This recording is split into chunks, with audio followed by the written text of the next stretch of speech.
2019, première vidéo, action.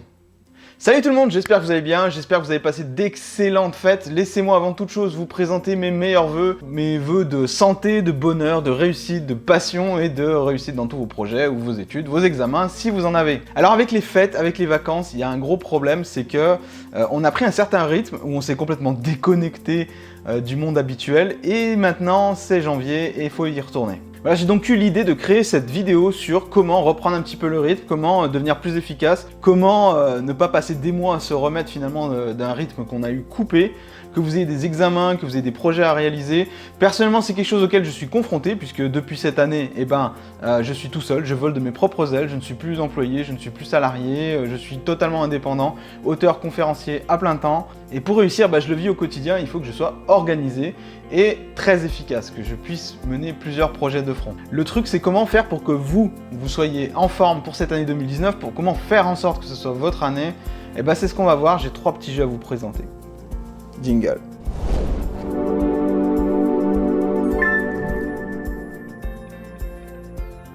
Alors pour moi, l'ennemi numéro 1 à abattre en 2019, ça va être les déconcentrations, les interruptions. Comment rester concentré sur quelque chose, comment ne pas se laisser distraire. Vous avez constamment des choses qui sont programmées pour vous interrompre, qui sont programmées pour vous déconcentrer, pour vous faire remettre les choses à plus tard. Et finalement, petit à petit, votre énergie, elle est sapée, votre énergie, elle est absorbée dans un siphon. Je ne m'attaque pas du tout aux résolutions, parce que pour moi, les bonnes résolutions, c'est tout simplement des paroles. Moi, je m'intéresse qu'aux actions, qu'aux actes. Et pour ça, je vous ai concocté 3 petits exercices que vous pouvez, que je vous encourage même, à prendre comme un jeu. Le premier, c'est celui que j'appelle le jeu de la flamme de la bougie. Alors, c'est littéralement au sens premier du terme, c'est-à-dire que l'idée c'est d'allumer une bougie, de rester concentré dessus pendant 1 minute. Alors oui, dit comme ça peut un peu faire penser à de la méditation. Effectivement, c'est un peu le cas, mais l'idée là, c'est que vous restez concentré 60 secondes sur une bougie, vous n'avez pas les yeux fermés, comme dans la méditation, dans bien souvent des cas. Vous fixez la lueur d'une bougie et vous dirigez exclusivement toutes vos pensées et toute votre concentration sur la flamme et sur sa lueur, rien d'autre. Ce qui va se passer, c'est que très rapidement, vous allez avoir plein de pensées qui vous assaillent et qui vous disent de penser à autre chose. Là, votre but, ça va être de vous recentrer systématiquement sur la bougie et sa lueur. Vous allez voir que 60 secondes au début, c'est quelque chose qui n'est pas si facile que ça. Non mais t'es sérieux, tu nous demandes vraiment de regarder une bougie pendant 1 minute comme exercice pour se remettre dans le bain de 2019 ?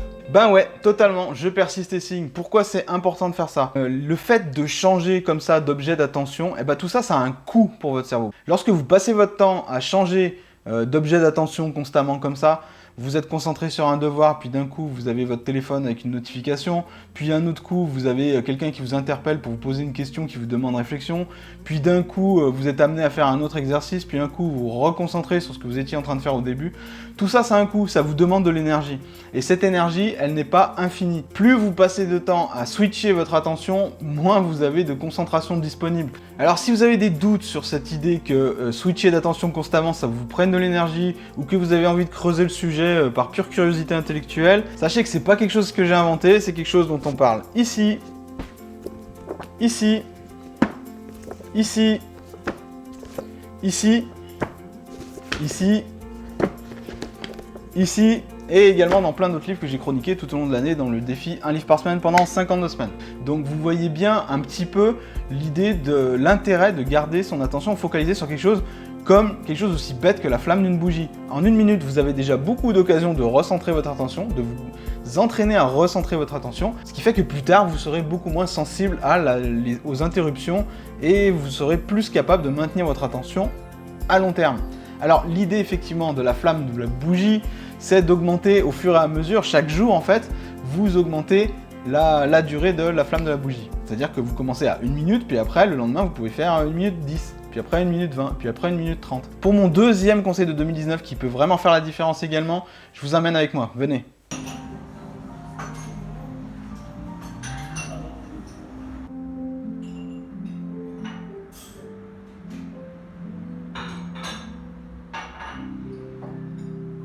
Il est parfois très utile de changer complètement de cadre, d'environnement si vous voulez travailler, si vous voulez avancer, si vous voulez rester concentré à plus long terme, parce que à la maison, c'est pas toujours évident. Ça vous permet également de changer des habitudes et de changer de la routine. Au diable le régime. Je n'utilise pas les coffee shops et autres bureaux que pour me gaver ou pour travailler. Changer d'environnement permettra à votre cerveau de se réinitialiser et d'être beaucoup plus vigilant sur ce qui se passe autour de vous. Même si ce lieu est intégré à une routine, même si vous y venez régulièrement, le fait de sortir de votre zone de confort qui est confortablement installée chez vous va faire en sorte que vous êtes beaucoup plus vigilant sur ce qui se passe. J'aimerais également vous parler d'un concept qui est très important et que je vous recommande particulièrement de mettre en place en ce début d'année 2019. Je veux parler de la salle de guerre. Au cas où cela ne se voit pas, il s'agit d'un emploi du temps. Un emploi du temps sommaire qui est sur une semaine. Pour l'instant, il est vide et c'est tout à fait normal. Déjà, je vous recommande particulièrement en ce début d'année 2019 de faire un emploi du temps. Non pas un emploi du temps de boulot ou un emploi du temps d'école si vous êtes à l'école, mais plutôt un emploi du temps de votre vie. De cette façon, vous allez pouvoir garder la trace de beaucoup de choses que vous faites. Mais attention, il ne s'agit pas d'un emploi du temps classique. Il s'agit d'un concept particulier, un emploi du temps que j'utilise. Qu'est-ce qu'il a de différent? Pour l'instant, il n'y a rien, mais c'est normal. Cette technique ne serait rien du tout sans la case la plus importante de l'emploi du temps, qui est derrière moi, ici. Je l'ai intitulée la salle de guerre. Et pour moi, elle est fondamentale. Si je n'avais pas ce concept de salle de guerre, il est peu probable que j'aurais réussi à faire la plupart des choses toutes ces années. Je n'aurais pas réussi à écrire des livres, je n'aurais pas réussi à tourner autant de vidéos YouTube sur l'année 2018, je n'aurais pas réussi tous les projets dans lesquels je me suis lancé, je n'aurais pas réussi à écrire autant d'articles, je n'aurais pas réussi à faire autant de conférences. Bref, pour moi, elle est vraiment fondamentale, elle est vitale et j'aimerais aujourd'hui vous la partager. Alors c'est quoi cette histoire de War Room? Il s'agit d'un créneau que je me réserve, donc là, il est placé sur le dimanche en fin d'après-midi. Pourquoi le dimanche en fin d'après-midi? C'est généralement une période à laquelle je suis un petit peu plus reposé, déconnecté du travail et dans un état d'esprit plutôt positif. Je sais que pour des gens, ça va être des périodes différentes de la semaine, mais moi j'ai choisi le dimanche parce que c'est là où je peux vraiment me concentrer et réfléchir sur quoi? Je vais réfléchir sur ce qui va se passer la semaine suivante. J'utilise un créneau d'1 heure pendant lequel je me retrouve seul face à moi-même et dans lequel je vais définir les objectifs de la semaine à venir. Pas les objectifs de la journée, pas les objectifs du mois prochain, mais vraiment les objectifs de la semaine prochaine. Et je vais en déterminer 3. Pourquoi 3? Parce que si vous en choisissez plus, le problème c'est que vous allez vous éparpiller et vous n'allez pas avoir l'énergie suffisante pour les avancer à la même vitesse. De plus, vous allez avoir des gros problèmes de temps parce que beaucoup de choses que vous allez prévoir ne vont pas avoir suffisamment de temps pour être accomplies. 3, ça vous permet d'avancer en toute sérénité tout en casant le reste de la vie quotidienne qui va rapidement prendre le pas. Pourquoi je le fais la semaine précédente et non pas le lundi matin par exemple en me levant? Déjà parce que dès que vous attaquez le lundi, dès que vous attaquez votre début de semaine, tout de suite, le torrent de la vie quotidienne, il prend le pas sur tout ce que vous avez planifié et vous n'avez plus le temps de caser des choses. Vous êtes en mode défensif et vous n'avez plus le temps d'avancer sur vos projets personnels. Souvent, vos projets personnels, ils ont ça en commun, c'est que ils sont très importants pour vous, ils vous seraient très bénéfiques si vous les meniez à terme. Le problème, c'est que ils sont pas urgents, donc du coup, vous les remettez à plus tard et vous parez d'abord aux urgences. Là, le dimanche soir, lors de ma War Room, de mon conseil de guerre, je vais déterminer mes 3 grands objectifs et quand est-ce que je vais les traiter. Peut-être que le premier va être le lundi matin, peut-être que le deuxième va être le mardi à midi, et peut-être que le troisième va se retrouver le jeudi en fin d'après-midi. Ça, c'est des gros blocs, c'est des choses, c'est des objectifs que je vais placer donc à l'avance et qui ne vont pas bouger.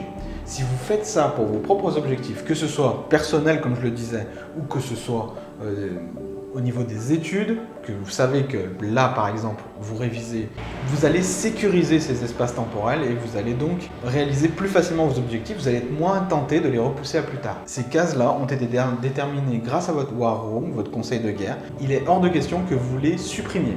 Vous pouvez les déplacer dans la semaine, mais à aucun moment vous ne devez les supprimer. Si vous prenez l'habitude de faire votre propre conseil de guerre, comme je l'appelle, votre propre War Room, et que vous déterminiez 3 objectifs clés que vous souhaitez accomplir pour la semaine suivante, le fait de faire ça va vous faire démarrer 2019 sur les chapeaux de roue. Je vous garantis que même si vous ne tenez pas cette routine tout au long de l'année, même si je vous encourage fortement à le faire, attention, même si vous abandonnez un moment, ça vous permettra de reprendre contact avec 2019 et de vous lancer dans une dynamique ultra positive. Voilà, j'espère que ces petites techniques vous auront été utiles pour bien démarrer 2019. Prenez-les comme des jeux, c'est vraiment ce qui va faire la différence parce que si tout de suite ça devient une corvée, vous allez les abandonner et ce serait vraiment dommage. J'aimerais maintenant savoir dans les commentaires quels sont vos trucs à vous, comment vous faites pour bien redémarrer 2019. Je vous dis à bientôt pour la prochaine vidéo. Salut!